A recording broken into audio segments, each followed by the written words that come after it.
Welcome to the Imaginarium, everyone. I am your co-host, the horror nerd, Todd. Unfortunately, our host, Scott Colbert, is feeling a little under the weather today. So he won't be joining us, and I certainly hope he feels better. The fact that he trusts me on a solo mission makes me question his judgment a little bit, but I'll talk to him about that later. Before I introduce my guest, I just want to make a very brief reference. I don't want to rehash something that's been all over the news lately, but even though it's been a few days, I still wanted to say that my thoughts go out to all the victims of the horrible terror attacks in France, all their friends, families. It really is a horrible thing. And being the social media whore that I am, I've seen a lot of really negative, terrible things on Facebook and on other social media the last few days. And it really made me sad to the point that I wanted to just take a step back from Facebook for a while. Some of the stuff that I saw really shocked me. And we're all on this planet together, folks, and bad things happen. There are bad people that want to hurt and kill others. We don't want to be like that. I'm not trying to be preachy. I'm not trying to get on a soapbox, but I truly was saddened and shocked by some of the commentary I saw on Facebook. And doing that sort of thing is not helping anything. Let's just think about the victims, keep them in our thoughts, hope that these things don't happen, and move on from there. Let's celebrate the things that we love instead of bashing the things that we hate. And let's just talk about all the things that we love. So, having said that, I have a very special guest with me today, a good friend of mine that I've known for quite a few years now and have worked with on some festivals. One of the co-founders and co-runners of Twitch Productions and one of my absolute favorite film festivals, the Macabre Film Festival. Mr. Adam Ginsberg is with us today. Welcome aboard, Adam. Oh, thank you very much. Thank you very much, Todd. I'm very appreciative to be here, and especially on a solo flight. I get to accompany you as we go through. Hopefully, there isn't too much turbulence. So, well, we'll try to achieve that. And you, having done podcasts for a long time now, which I've appeared on a few times, hopefully you'll help nursemaid me through it. You'll be fine. You'll be absolutely fine. I just wanted to rewind something that you were mentioning there with the attack in Paris, and what's really interesting is as time goes on, a lot of people in my age range and even slightly younger are beginning to say the same thing, which is, wow, this isn't the same country or world that I grew up in. And I guess people from opposite points of view could say, well, that's a good thing, and others could say, well, no, it's a bad. For whatever reason, everyone has their different views. But what's really, I think, worst of all of this is that with each one of these attacks, and obviously they're horrific and lives are lost, but we're all being victimized. Now, literally across the globe, we're all victims of terror. Our governments encroach on us because of it, and we begin to accept these things as what it is, for safety and so on and so forth. And it's just, it's really horrific. There doesn't seem to be any logical voice out there, trying to put a real end to this thing. And I don't know. It's just quite scary at times. I'm like yourself, following social media. It just gets to like a boiling point. Like I almost just can't look at this anymore. So pretty horrific. Heart and thoughts goes out, obviously, and hopefully something can be done to rein some of this in. Yeah, Adam. We could do a whole show just talking about this sort of thing. We, like I mentioned, we have a freewheeling format here, so I know that you share some of my perspectives. We're close in age, so we've remember the past, if you will. I think part of it is the instant spread of information all over the world immediately. Something horrible happens, and we are bombarded with it, Right. whether it's TV, radio, internet, whatever it might be. It's just you're slammed with it all the time. I go back. I remember the terror attacks when Reagan was president, Libya, Beirut, the airline hijackings in the 70s. These things have always happened, but it could take days before you even knew about it because you watched your local newscast. You really only knew what was going on in your neighborhood, your little corner of the world. Right. Now, instantly, we're all just slammed with it. And I don't know about you, but for me, it just got very overwhelming. Yeah, well, it's really interesting because social media is such a tremendous double-edged sword. For the negative aspects that kind of you touched on there, but there's so many positives to it, and just on the other side of it, the fact that word can get out so quickly. I mean, you see pages going up when disasters happen and events like this happen with people being checked in that they're safe, and these types of things couldn't have happened in the past. So, there's really an amazing positive side to it. But, what's really interesting, and this is going to play into probably why I'm on the show, so I'll start your segue. What's really interesting is that social media has enabled virtually anyone to become a content provider. And that content could be standing on a soapbox and talking about your views of the world, or it could be the guy who posts memes and funny pictures, or it could be someone who just posts pictures of themselves and making coffee and whatever it is their daily life is like. But this is all content, and those that can produce sticky content, essentially content that is of interest, become internet stars or become social media mavens or become those that are noticed in the group and so on and so forth. And I think that's really what's so dynamic about what has changed the game in terms of communication, and it's also changed the game in terms of film. And obviously that's why I'm on the show tonight, talk a little bit about Twitch and our views on indie films and the film festival. And I don't know if you were there at one of our events, but we had a film one year that had won, I think, best score, and the film was shot with an iPhone.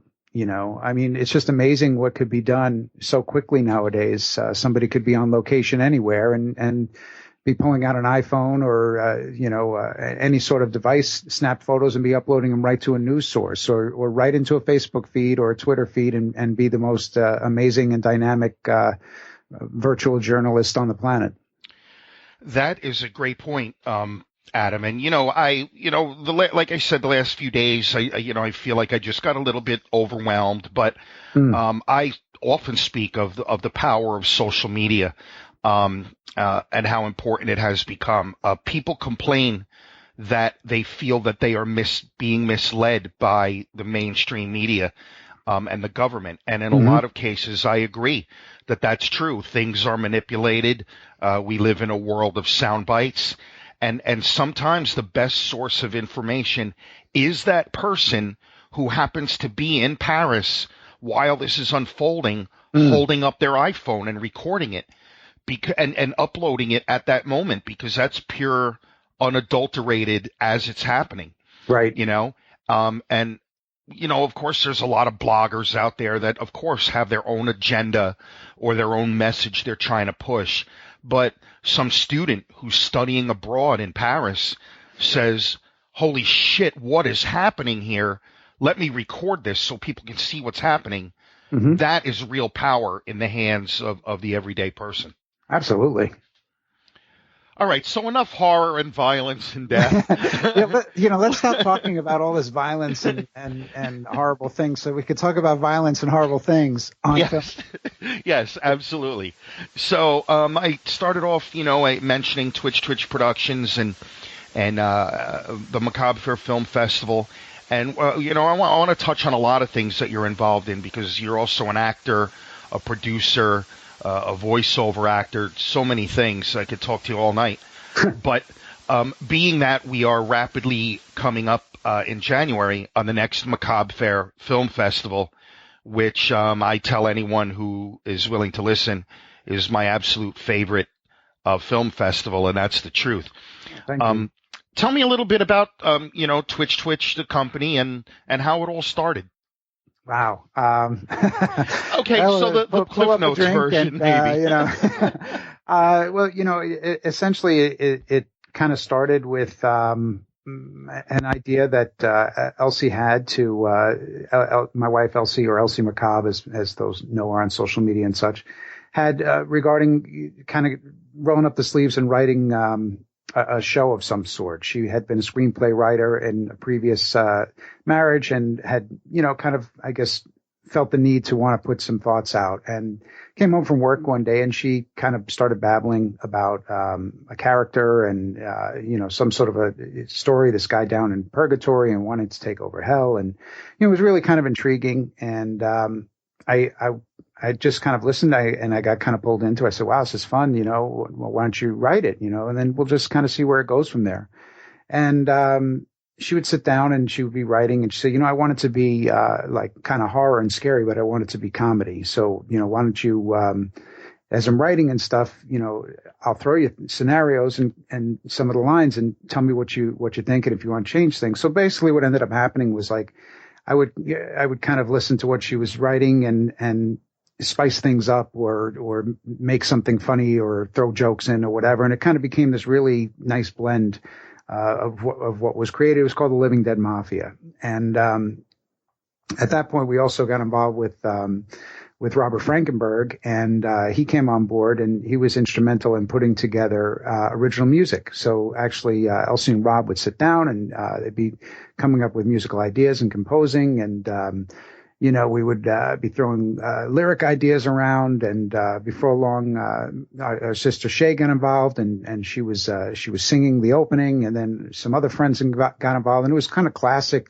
like theater in the beginning, and you put up a casting notice, and we rented a hall, and 6 months to 8 months later, we were putting on this show in the morning shows, like empty rooms, but by the evening it was, packed and bringing in more chairs. And, we developed a nice crew of, actors and actresses and people who really just liked, us and doing this. And they had a passion for horror and the fun and the comedy of it, and they kind of got a kick out of the way we would go out and guerrilla market in character, and that was kind of like my acting training in a sense, was trying to stay as this dead father for hours on end, even if I was out somewhere ordering a pizza. Which is a great character, by the way. Thanks, thank you. And so what happens is, speaking of character and all of that, what happens is we have this show, and I really get past the hurdles of a lot of fears with getting out in front of people and speaking and such. I had been in sales for years, but never really kind of showed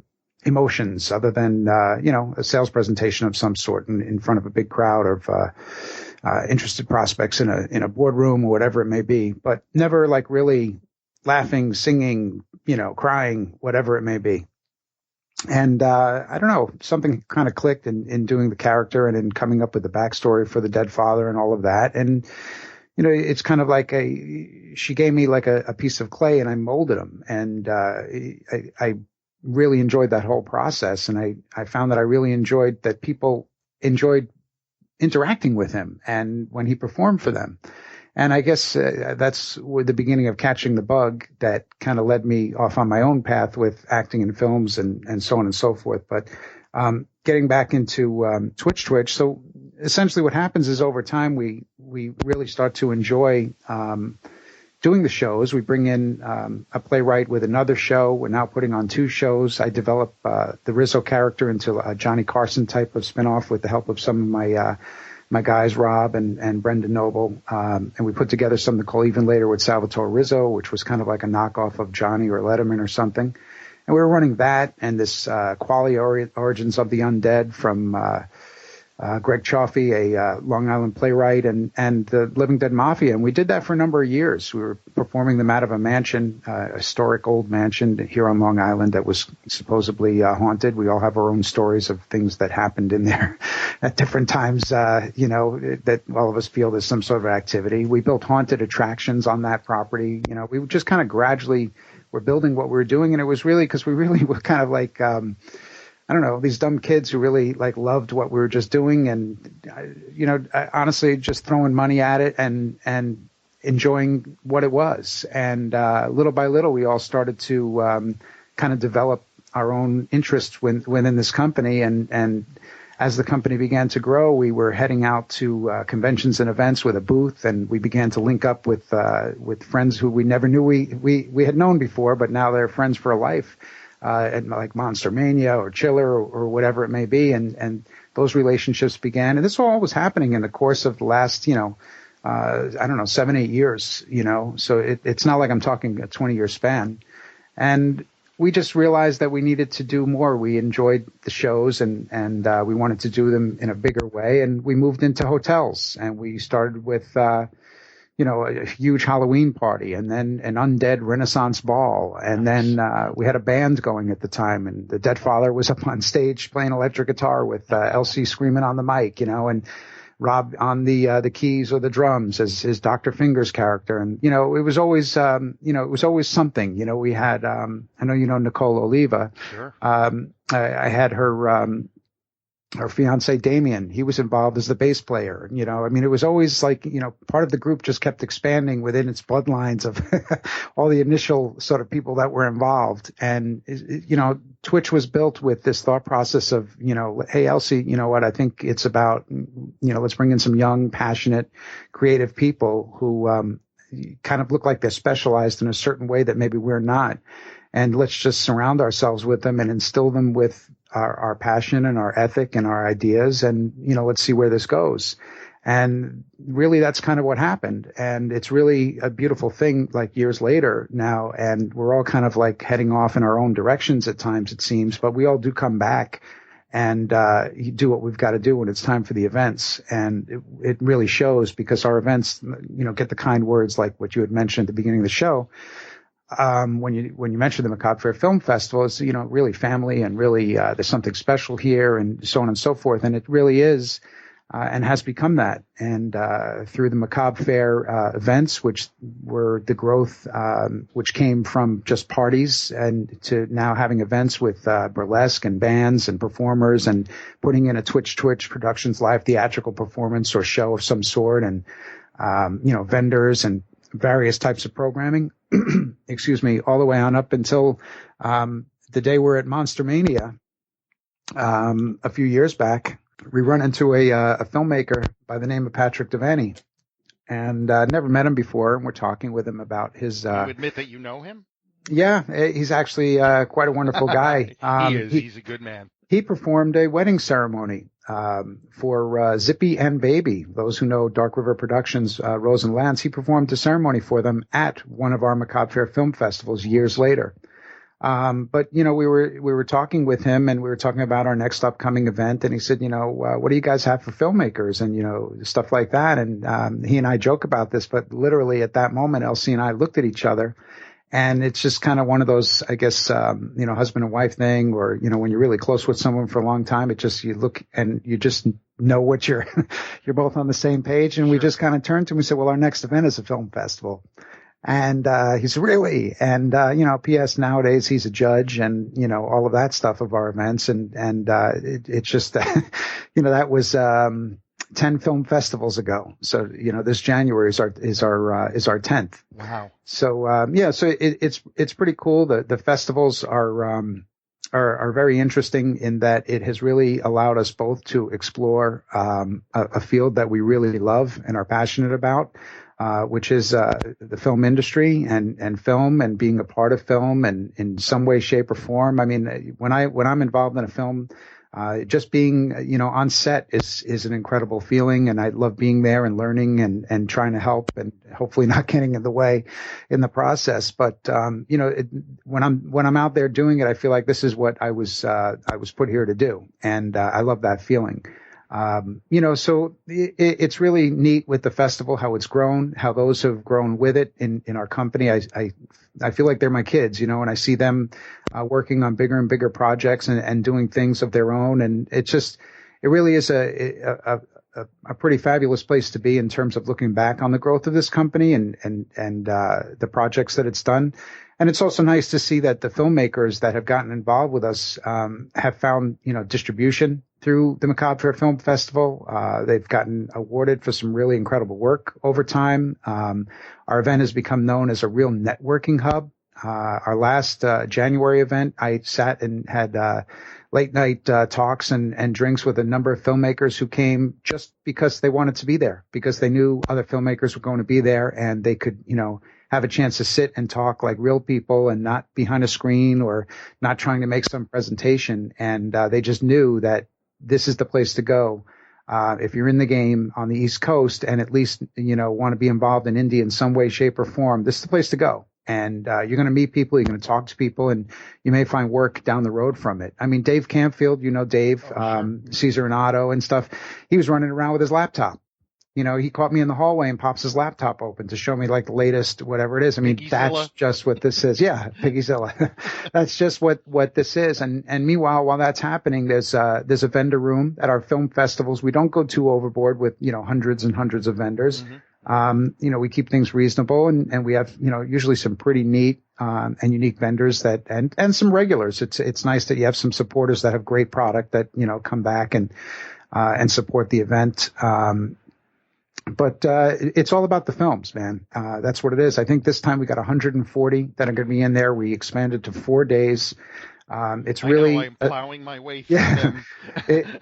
It's really just, it's a celebration of that work. It's a celebration of indie filmmaking. It's a celebration of macabre, horror, dark comedies, dark dramas, you name it. It's that smattering with everything with a little bit of that macabre flavor to it.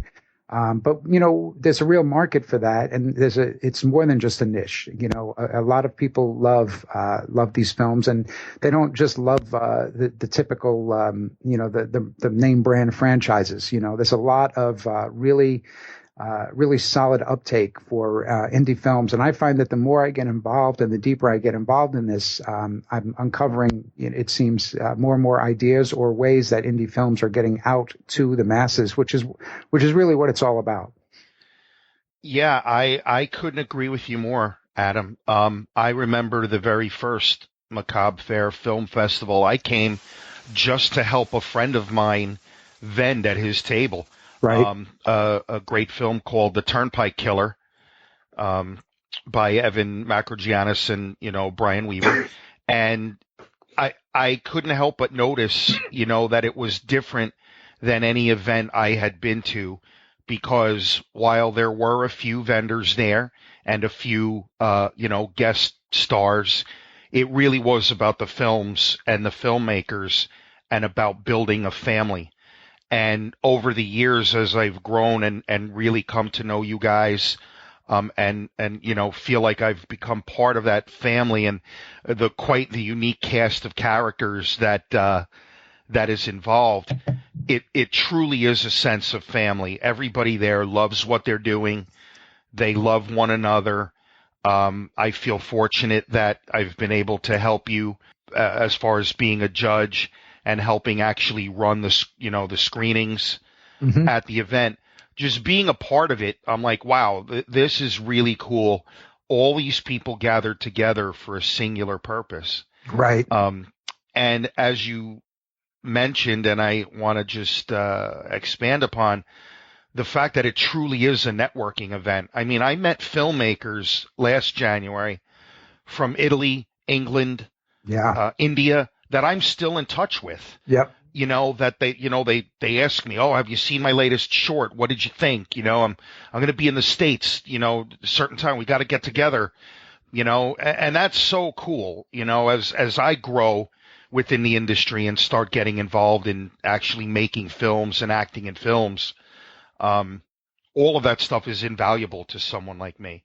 Oh yeah. And you're right. It is a lot of fun being on set. Oh acting in a man, film. it I is. gotta say that. It There really is is. nothing like it. There's nothing like it, and obviously you feel the same. And you know what? Honestly, it doesn't really. I mean, the bigger the productions, maybe the more exciting it may become, and all of that. But you know what? I do some things with my son sometimes. Just shoot a little project in the backyard for something for school or whatever. And even that is just something really cool about we're capturing something, and it's something we'll be able to look back on. I mean, heck, he was with me a few weeks ago. I was doing some stair training, and he was shooting video of me. I didn't know it, and pictures. And then afterwards, he came over. He said, "Hey, check this out." And there I am running up the stairs in slow motion, and this, that. I'm like, you know what? I'm so glad you did that. Because now that's captured, and that's something that I can look back on. And that's really what is so amazing about film is, these are ideas that started in some writer's head somewhere, in a bad dream or a nightmare or a moment of lovemaking or whatever it is. And somewhere down the road, that idea finally made it out, and it's now captured. And if it's captured in such a way where the story is really told, I guess, in a real quality fashion, wow, that's just even that much more special. But to the originator of the idea and the originator of the story, I would imagine just seeing it in some way, because I've done this for myself. There's just a feeling of completion. There's a feeling of achievement, accomplishment. Exactly. Yeah. Thanks. Um, so I have a question. I'm nothing if not occasionally controversial on this show. One of the things that we talk about with a lot of the guests that we have, whether they be producers, filmmakers, actors, or whatever, is, as you mentioned, it's a whole new world of filmmaking. The price of the equipment has come down. Price of editing software has come down. It's now very accessible for people to make a movie. But does that mean that everyone who can make a movie should make a movie? I honestly believe that it's not a case of, well, just because you can, should just because everyone can, should everyone do it? I think it's a case of, if it's something you want to do, you should do it. Because you know what? In the end, whether no one else but yourself and a few friends see it, or you're lucky enough, and that's what you want, for a larger audience to see it, the whole point is you did it. And you did it because you wanted to do it. I would never want to tell someone, you know what, you really shouldn't be making films. Maybe you're at this point in their life or in their filmmaking career, they're terrible at what they do in the eyes of the beholder that's watching them. But you know what? Did everyone start off incredible in their given pursuit? And some people are known for being terrible at what they do, and that becomes a strength. So, I don't know. I think the fact that technology has made it accessible. Well, maybe distributors, should be a little bit more discerning, in the sense that if you're seeing films that, you're like, geez, hang it up, then maybe it shouldn't have been on a shelf to be purchased in the first place. But that being said, it's all about creativity and trying.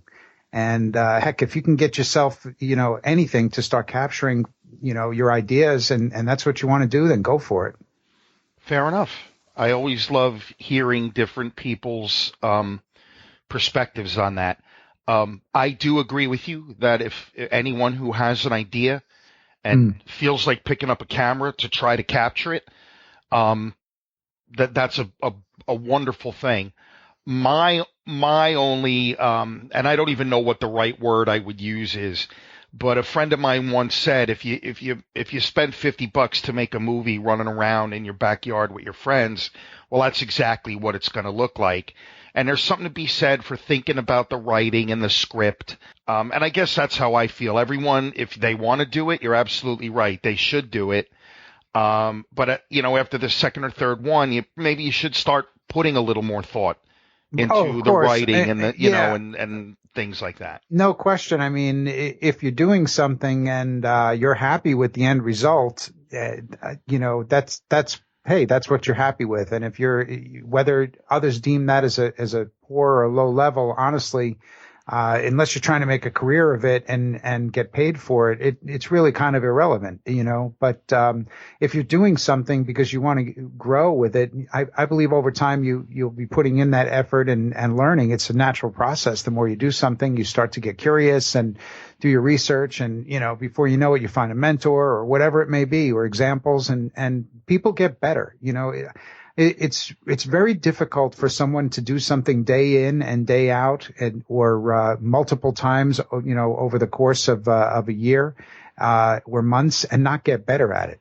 Right. I mean, it's Right. almost like you could defy someone, like, you know what, I dare you, I'll pay you money if you go into this warehouse and you give them this laundry list of all this stuff, and at the end of the year, you have to get this much of it done, and I dare you that you're not a master of doing this. And they'll look at you like that you're absolutely crazy when they see this laundry list in the beginning. But guess what? Over time, if they know they've got to get something done, or if they have a vision to get something done, they're going to master how to get it done, and they're going to make it so that it's an easy job for them to do. That's human nature. Human nature is to accomplish the task in the easiest way possible. And that's what happens. We look at something first and we're like, oh my God, wow, how am I going to do this? And you get this brand new job or whatever it is. And before long, you're kind of like got the job on cruise control. It happens to a lot of us. Sure. And it's the way we are. And when you wake up and you realize that, it's like, whoa, hey, I got a pretty powerful brain. Yeah. And you can put that to good use, in this case with filmmaking, if that's your thing. Awesome. I want to talk about your acting a little bit. I've seen you in a few things, and it seems to me, unless I just haven't seen everything, you tend to gravitate towards creepy guys. I don't know why that is. I don't know why. Bingo Beach Murders, you scared the hell out of me. I know you've got an upcoming, another film coming up from Ryan Scott Weber, Pretty Fine Things, that I'm very much looking forward to. Is that just an aspect of your personality you wanted to explore, or I think it just came about because it did? Yeah, I think. Look, I'm into horror films, and I enjoy a good scare, and I really loved making haunted attractions and all that. But when it comes to acting, I honestly believe that by virtue of how I started, which was with these theater plays that were more horror in terms of their look anyway, even though they may have been comedic at times, I think that I was kind of pulled that way, and people initially saw me doing these things and kind of pulled me into those. Soft entry point was zombie films, things like that was a soft entry point for me to kind of make the jump from theater into film. So like it's kind of like where things started.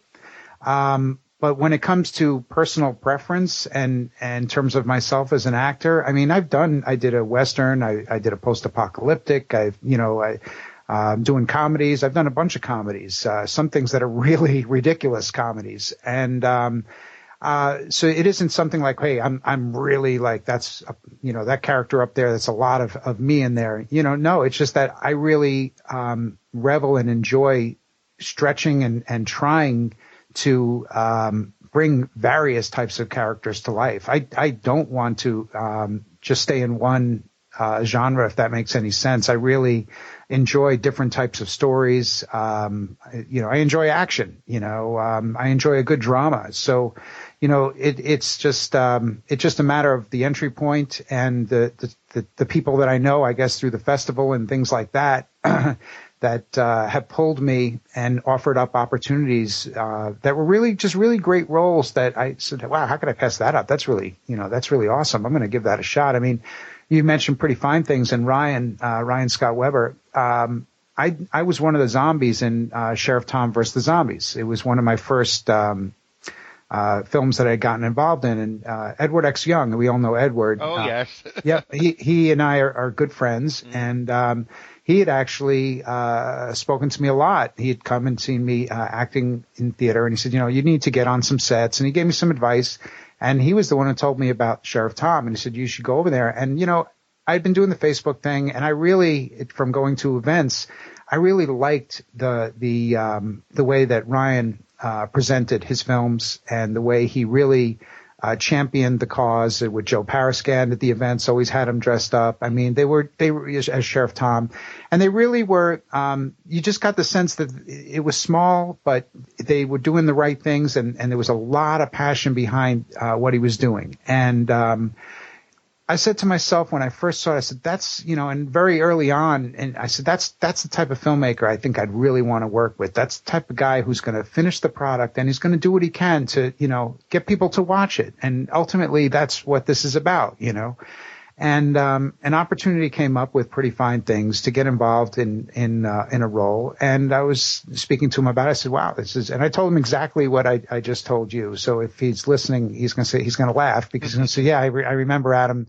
has mentioned to me that I really pushed the films, and that's why he was looking so forward to working with me." And then by virtue of some things with people and changes and such, I ended up in one of the larger roles where I actually play. One of three brothers. Joe Parascan is one, and Patrick Devaney is the other. And the three of us are these knuckleheads who have some sort of a plan that all of you are going to have to stay tuned to see. For those who've seen the trailer, it's really burning up social media, and it's really creepy. It's very creepy. It was a lot of fun. To do this film and to be a part of it, and I am very excited for the premiere. Yeah, I'm looking forward to it too. I've known Ryan now for quite a few years since I've been involved in the indie film scene, and I spoke to him when he was sketching it out, and he's very excited about it. It's we had the Mary Horror trilogy, which I enjoyed very much, but it was more horror comedy, slapstick elements and such, and Pretty Fine Things it seems to be a much more serious tone, and I like that direction, for Ryan. I can't wait to see that movie. I've been thinking about it ever since he and I first talked about it, months ago. It's like I want to see it already. It's interesting because there were parts of the script that he wouldn't show certain characters or certain actors or actresses. I know there's a whole section of the back half of the script that I wasn't privy to. So little J.J. Abrams level. I guess, not wanting the outcome of various things could potentially affect how your character's thinking. Sure, that's pretty cool. So hey, look, you know what? I work with numerous directors, and I learn from every single one of them. And I love the various techniques and things that are done. One of my favorite directors is Jeremiah Kipp. Oh, sure. And he's a guy that is incredible to work with. I'm sure there's other actors and actresses that are listening to the program that know Jeremiah or have worked with him. And I love when that opportunity comes, and it's been very rare. But he loves to put me through these acting sort of games and things like this. And I eat that type of stuff up. It's like I'm already sort of like in my head where I'm going to go. And if you've got some tools in the belt that are going to even, push me further to become exactly what you want, then I'm all about it. Because at the end of the day, I want to leave and honestly be the only one tearing apart my performance, because I can't help doing that. So, I want to be the only one that tears it apart and have the director and the cinematographer saying, "Holy cow, this is beyond what we could have expected." Awesome. Have any ideas of directing a film yourself? You know what? I have some little type of things that like I said, I'm kind of messing around with, but I have, in the big scheme of things, and a number of story projects that have already. I guess I've started Word docs and such on a couple of feature concepts and shorts, but I'm not going to put anything out there like, I'm doing and whatever, because you know what? They may never be anything more than just these things that I put down, but they're projects that I think in time should life and allow then I can get to a place where the type of budget that I see for things that I would love to bring some of these things to life. I mean, one of them is you've seen that a character that I developed with the Iron Mask and such. I have a whole sort of story concept around and movie concept around that character as an example. But that's something that really in my mind's eye, that's that's a big money film, that's fighting on a scale of like a Hellboy and graphics and things like that. So there's a time and a place, and maybe that time and place never happens, and it's just ideas that stay in my computer. But to answer your question, down the road, I think I'd like to grow more as a director, but I really enjoy the overall process as a producer. I kind of like getting my hands involved in a little bit of everything and being one of the wheels, one of the hands on the wheel steering. And I also enjoy the acting. I can't get away from that. Any day that I get to leave this house and go out and act is an incredible day. Yeah, again, as I slowly get to, more and more involved, I just did a short film where I got to have a much meatier role than I did before. And I was extremely nervous about it in the sense, I don't really have a fear of public speaking or performance or anything, but my fear was, oh God, I don't want to screw up this guy's movie, But it's a short film called Ghosts and Gangsters by a young filmmaker, Liam Macrogiannis, who did a film called Survive. A really talented up and coming kid, and I've known him and his dad for a long time now. His father got me my start in the indie film world. And it really is cool. That's really the only point I wanted to make is just to agree with you that when you get to now just be somebody else, and try to bring that to life. I agree with you is really cool. All right. It's cool. And, look, it's also kind of, scary at times. Like I did I did a theater show. It was an off-Broadway thing. It was one of the last within the last 6 months of doing theater. And this character was something that I spent months working on. This guy was literally out of his mind. At one point, he's climbing the wall. It starts off, he's putting a gun to his head. And for 7 minutes before the house mother comes down and even starts the show, I'm sitting on the stage. This is what I was, doing and kind of just breaking down. And then the show starts and it's 30 seconds to a minute of that and solemnness and pulling a gun out. And I was gone for this character. And I would drive home after rehearsals from that and, just be in dead silence in the car. And, what ends up happening is the fall comes and that show ends during the summer. And now we're working on a Living Dead Mafia show, and just to give you an idea of like how deep you can go into things. And now it's playing the Dead Father, and the Dead Father's, he's big, he's flamboyant, he's magnanimous, he's over the top, right? And in my mind, because I played him for years, I'm up there during rehearsal and I'm banging it out. And if it's about 3 weeks into rehearsals, and Elsie looks at me and she says, "When's Salvatore going to show up?" I said, "What are you talking about?" And she says, "You have yet to bring him to the table." And you know what? She was right. The more I thought about it, I was like, wait a minute. And what ends up happening is almost like 2 weeks or so later or something, I actually felt myself or the Dead Father come out of like this as I'm performing. I literally felt like something fell off.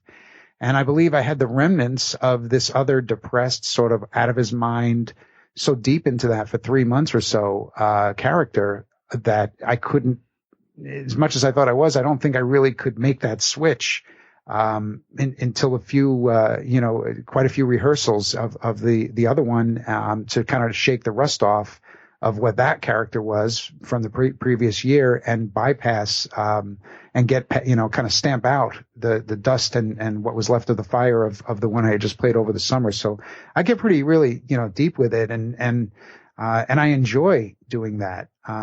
You mentioned the Gilgo Beach Murders. It's now the Long Island Serial Killer, and that film is one where here I was, one of the producers on it, and we had somebody selected as the killer, and it was down the stretch with about a month to go before we're rolling that I get a call from the director, and he says, I can't work with this guy. He's gone. I said, what are you talking about? Blah, blah, blah. And he says, yeah, he gave me a number of reasons why he felt it was a red flag. And he said, on top of that, he's very short. And he said, what do you mean? He's like 5'6", and that's not going to work. And I said, wait. And I start going through my notes, because here I am. I cast this guy on this amazing, video. Right. And that he sent me. And hey, I made a mistake. I was so blown away, I didn't look at everything. And they wanted somebody a little bit taller. He'd say, I don't want to have him standing on stuff. I said, I get it. So I said, well, any ideas? And he literally says to me, he says, well, I got somebody. Or I says, who is it? And he said, well, I've seen a lot of photos of him. I know he's done some horror stuff, blah, blah, blah. I've talked to a couple of guys he's worked with already, and his name's Adam Ginsberg. And I said, are you out of your mind? I said, like, here I am, like, I'm so, like, gung-ho into, I'm really into the co-producing on it.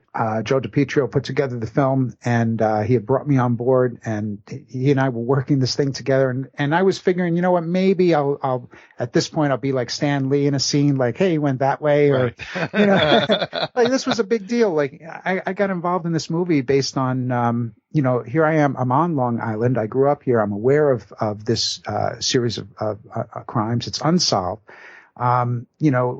In speaking with Joe, he was hell bent on handling the subject matter in a respectful way. It wasn't going to be this hack and slash, just chop up the girls type of film. And I felt, you know what, this is a good project to be a part of. That's how I felt. And I felt that I'm the type of guy who can be involved in this type of project, and kind of my presence it can help people to understand that we're not going for the lowest common denominator. Right. You know what I mean? Mm-hmm. And so what ends up happening is, I said, well, now I have to change gears, Joe. He says, what do you mean? I said, look, I got to pull away. I can't be talking with the cast all the time, and et cetera, et cetera. If I'm going to become the antagonist in this film, I can't be Mr. Friendly Guy. And the actresses understood completely. And he was like, okay, I get it. So I said, just give me, here we are, like literally a month ago. I said, give me something to go on. What do you want? And he said, I want Bundy. So I said, you got it. So I now talk about, development and such. So I went and I spent many a night into the wee hours, researching Ted Bundy and, listening to him, on these, recordings and these interviews. And what I came away with was just, in terms of what I took from him, was this Jekyll Hyde sort of snap of a finger, the way he could change into the monster.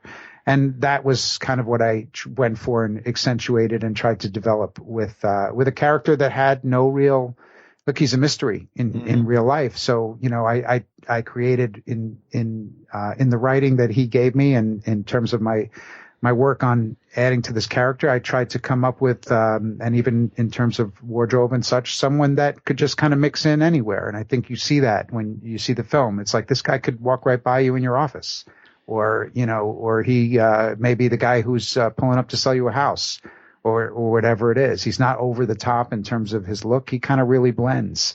And when he's doing his thing, he's quite charming. And when he's not, he's really quite the asshole. So now that you've told me that story, Adam, I am absolutely terrified of you. I just want you to know that. So you heard it here, folks. Adam is not necessarily the nice guy he pretends to be. Researching Ted Bundy into the middle of the night. You got to do what you got to do. And actually, it was quite an interesting part of my career, to really. I kind of be given a direction and say, go, right. And this is what I want. I worked with, some filmmakers in the past who gave me kind of a structured outline, and some that had given me really nothing to go on, and said, hey, why don't you go and tell me what you come up with, and had, like the actors or actresses really involved in the process. So, I enjoy that part of it. It's really, the work is, I believe the work is getting everything, done, including getting that audition and getting the spot on the cast, and being prepared so that you show up on the day to do what you've got to do. And if you're prepared and you're there to do what you have to do, and everybody's aware of the level of what's going to be taking place. Honestly, I don't think, as much as it is work, I don't think anybody there, when they're enjoying a great day on set and the magic is happening, feels that they're working. I can attest to that. Now, not having been involved nearly as much as you, the days that I've shot films and you're there literally all day, I really didn't even notice, because we were just having a good time. Absolutely. So, okay, so we'll start to wind it down, but before we do, I did want to circle back real quick, back to the festival itself. Yes. Because I just have a question and want to get your take on something. The Macabre Fair Film Festival, you mentioned it's the 10th one, and in my mind, and from what I've read in the articles and the newspaper and the media coverage, it really has become one of, if not the premier film festival, certainly on Long Island, but also in the New York, New Jersey metro area for sure. Thank you. But it also seems to me that suddenly there are so many film festivals and conventions everywhere. It seems like every weekend there's at least one, if not two or three. And I'm not sure if that's a good thing, in the sense that it gives filmmakers just that many more avenues to have their work screened in front of people, right? Or on the other side, does it dilute the experience in that, I'm a official selection in the middle of nowhere Kentucky Film Festival, right? Does that mean anything anymore? Right, and does how that, do you feel about that? And does that lower the meaning of other festivals that have been around for a while? Sure. It's a really good question. Because there's the positives are the things that you just mentioned, which is obviously the biggie. It's more exposure for filmmakers and for people to see their work.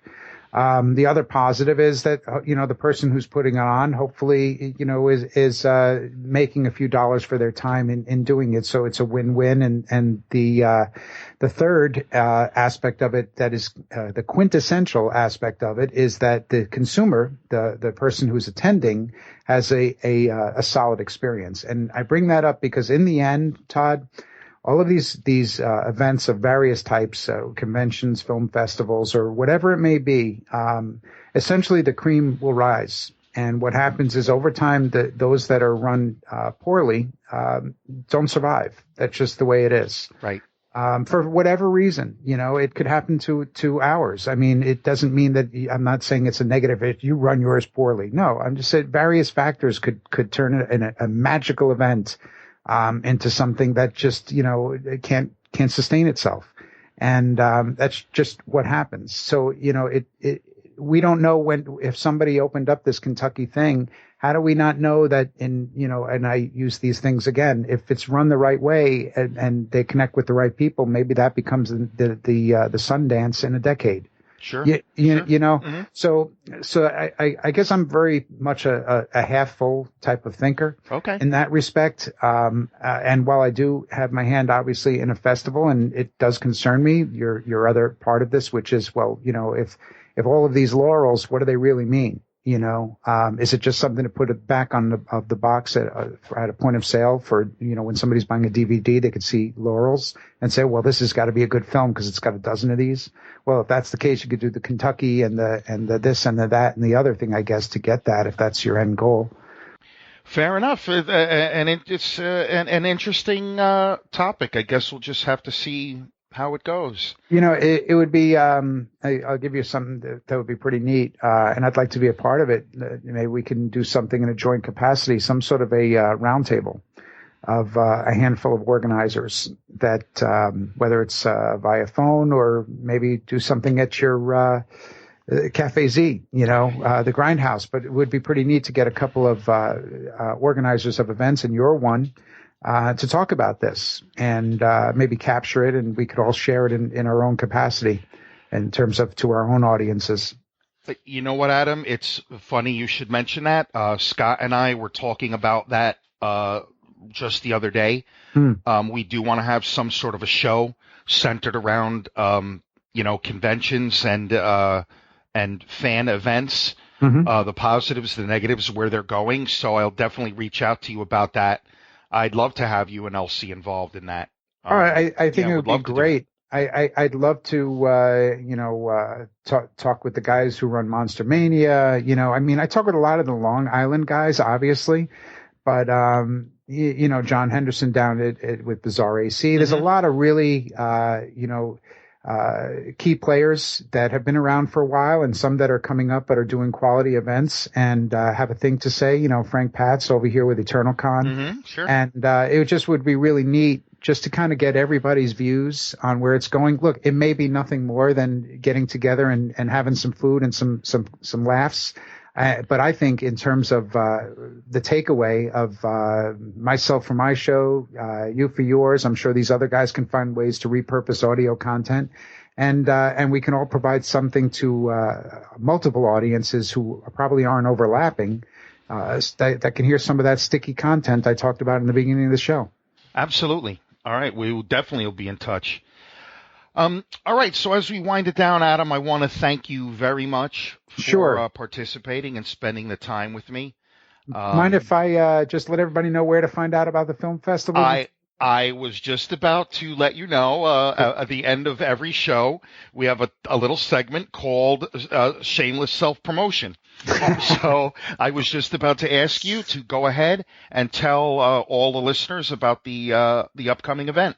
Awesome. It is shameless plug time, guys. I would love for you to pop open a browser window right now and check out macabrefairfilmfest.com. It has all of your information on the upcoming show. It's happening at the Upsky Hotel. We're kicking it off Thursday, January 14th, and running it right through Sunday, January 17th. We have vendors on Saturday and Sunday. We have a festival red carpet event happening, guys. That is a gala event. It's a big VIP, all-inclusive package that's part of this thing, too, if you'd like to go that route. So please check it out. Tons of stuff hitting the website. You can also find it on Facebook. Like the page and be in touch with everything that we have going on. We drop updates all the time. And say hello to Elsie Macabre. When you're there, she handles a lot of the interaction on Facebook. Let us know what you like, what you don't like, and we'll do our best to keep making the Macabre Fair Film Festival an event that you enjoy. Fantastic. And folks, I would just like to add, and I promise Adam has not paid me for this. I have been attending the Macabre Fair Film Festival since the beginning. I've got to know all of these people really well. It is a really fun, entertaining, and enlightening event. You're going to see a ton of amazing independent films. And the thing that I love the most about it is a lot of the filmmakers, actors, and actresses are there. You can interact with them. You can talk, ask questions. And you might be sitting home thinking, I think I'd like to be in a movie. Well, here's your chance. Come on out to the show. You never know what can happen. This is how I got involved in all of this, and now I'm in a couple of movies. So Right. it really is a great event, so people should come out. As always, you can subscribe to the Imaginarium on iTunes, so find us there, along with all the other podcasts that are on the Supernauts network. And you can go to the supernauts.com, the Pop Culture's junk drawer, and find all of our content there. I want to give a big shout out to my host, Scott Colbert. I hope he is feeling better. And as he would say, may all your journeys be filled with pure imagination.